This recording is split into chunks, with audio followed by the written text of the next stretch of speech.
तो हेलो दोस्तों, आज हम लोग जानने वाले हैं कक्षा 8 के राजनीतिक व्यवस्था के सेकंड चैप्टर के एमसीक्यू को आज जानने वाले हैं। ठीक है ना। तो उस चैप्टर का नाम क्या है? उस चैप्टर का नाम है भारत के संविधान के आधारभूत मूल। ठीक है ना। तो इसके बारे में हम लोग इंपॉर्टेंट क्वेश्चन को आज जानने वाले हैं जो कि एमसीक्यू होने वाला है। तो चलिए फटाफट क्वेश्चन की ओर चलते हैं और आपको बताते हैं कि कौन सा क्वेश्चन है और किस प्रकार का क्वेश्चन है। ठीक है।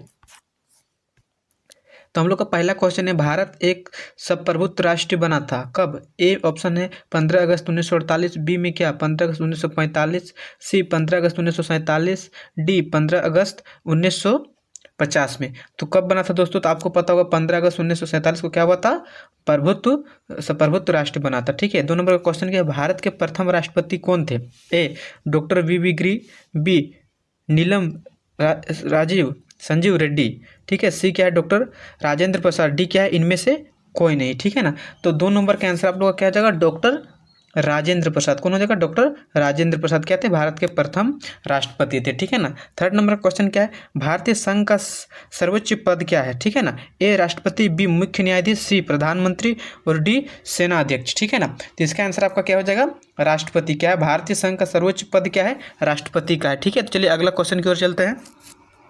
अगला क्वेश्चन हम लोग को क्या है, भारत के राष्ट्रपति का चुनाव किस विधि से होता है? ए प्रत्यक्ष रूप से, बी अप्रत्यक्ष रूप से, सी प्रत्यक्ष अनुपातिक से, डी अप्रत्यक्ष अनुपातिक से। ठीक है ना। तो इसका आंसर आप लोग का क्या हो जाएगा? 4 का आंसर आप लोग का क्या हो जाएगा? इसका आंसर आप लोग का हो जाएगा ऑप्शन नंबर डी। क्या हो जाएगा? Option number D. ठीक है। Option number D. ठीक है। 5 नंबर का क्वेश्चन क्या, भारत को राष्ट्रीय चिन्ह क्या है? ए तिरंगा, बी लाल किला, सी अशोक स्तंभ, डी इंडिया शिखा गेट। ठीक है ना। तो इसका आंसर आप लोग का 6 का क्या हो जाएगा? 6 का आंसर आप लोग का हो जाएगा, सॉरी 5 का आंसर आप लोग का हो जाएगा अशोक स्तंभ। क्या हो जाएगा? अशोक स्तंभ। ठीक है। 6 का क्वेश्चन क्या है, समानता के सिद्धांत के आधार पर किसको दंडनीय अपराध घोषित किया गया है? ए छुआछूत, बी शिक्षा को वंचित करना, सी वेगिरी और डी आर्थिक शोषण। ठीक है ना। तो 6 का आपको आंसर क्या दिया है? छुआछूत। क्या? छुआछूत। ठीक है। छुआछूत को आपको अपराध माना गया है। ठीक है। तो चलिए अगला क्वेश्चन की ओर चलते हैं। अगला क्वेश्चन क्या है, राष्ट्रपति का कार्यालय होता है? ए 4 कार्यकाल होता है। ए 4 वर्षों का, बी 5 वर्षों का, सी 6 वर्षों का, डी 7 वर्षों का। तो दोस्तों आपको बताना है कि राष्ट्रपति का कार्यकाल कितना दिनों का होता है? कितना दिनों का होता है आपको तो पता ही होगा। कितना दिनों का होता है? 5 साल का। कितना? 5 साल का। ठीक है। 8 नंबर क्वेश्चन क्या है, भारत का विस्मर्क कहा जाता है? ठीक है। ए ऑप्शन वल्लभ भाई पटेल, बी जवाहरलाल नेहरू, सी जी मालवेकर, डी इनमें से कोई नहीं। ठीक है। तो 8वां नंबर का आपका आंसर क्या हो जाएगा? वल्लभ भाई पटेल। क्या हो जाएगा? वल्लभ भाई पटेल। ठीक है।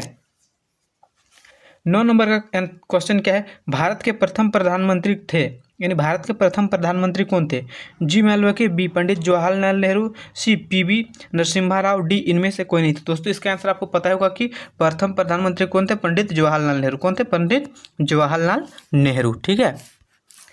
10 नंबर का क्वेश्चन क्या है, लौह पुरुष के नाम से जाना जाता है? ए वल्लभ भाई पटेल, बी महात्मा गांधी, सी सुभाष चंद्र बोस, डी इनमें से कोई नहीं। तो लौह पुरुष को किस नाम से जाना जाता है? ठीक है ना। उसका नाम क्या है? ठीक है। तो 10 नंबर का क्वेश्चन का आंसर क्या हो जाएगा? सर वल्लभ भाई पटेल को क्या से जाना जाता है? लौह पुरुष के नाम से जाना जाता है। किसी अनुच्छेद में भाषण तथा अभिव्यक्ति को स्वतंत्रता है? ए अनुच्छेद 11 में, बी अनुच्छेद 19, सी अनुच्छेद 21, डी अनुच्छेद 22 में। ठीक है। तो इसका आंसर आप लोग का क्या हो जाएगा? ऑप्शन नंबर बी अनुच्छेद 19 में। ठीक है। अनुच्छेद 19 में। 12 नंबर का क्वेश्चन क्या है, किसी अनुच्छेद के अंतर्गत सभी नागरिकों को कर्तव्य है कि भारत की सार्वभौमत्व, एकता व अखंडता की रक्षा करें? ठीक है। इसका क्वेश्चन का ऑप्शन क्या है? ए अनुच्छेद 22, बी अनुच्छेद 19, सी अनुच्छेद 51, डी अनुच्छेद 50। ठीक है। तो 12 नंबर का आपका आंसर हो जाएगा ऑप्शन नंबर सी अनुच्छेद 51। अनुच्छेद 51। ठीक है।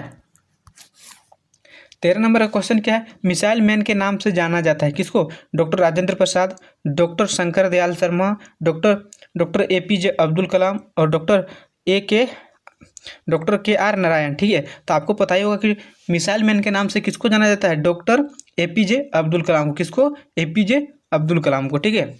भारत के प्रथम गृह मंत्री कौन थे? ए सरदार वल्लभ भाई पटेल, बी लाल बहादुर शास्त्री, सी श्रीमती इंदिरा गांधी, डी इनमें से कोई नहीं। तो दोस्तों भारत के प्रथम गृह मंत्री थे सरदार वल्लभ भाई पटेल। कौन थे? सरदार वल्लभ भाई पटेल। ठीक है, तो आपको अपने नोटबुक में इस क्वेश्चनों को नोट डाउन कर लेना है ताकि एग्जाम में आपको पढ़ने में हेल्पफुल हो। ठीक है।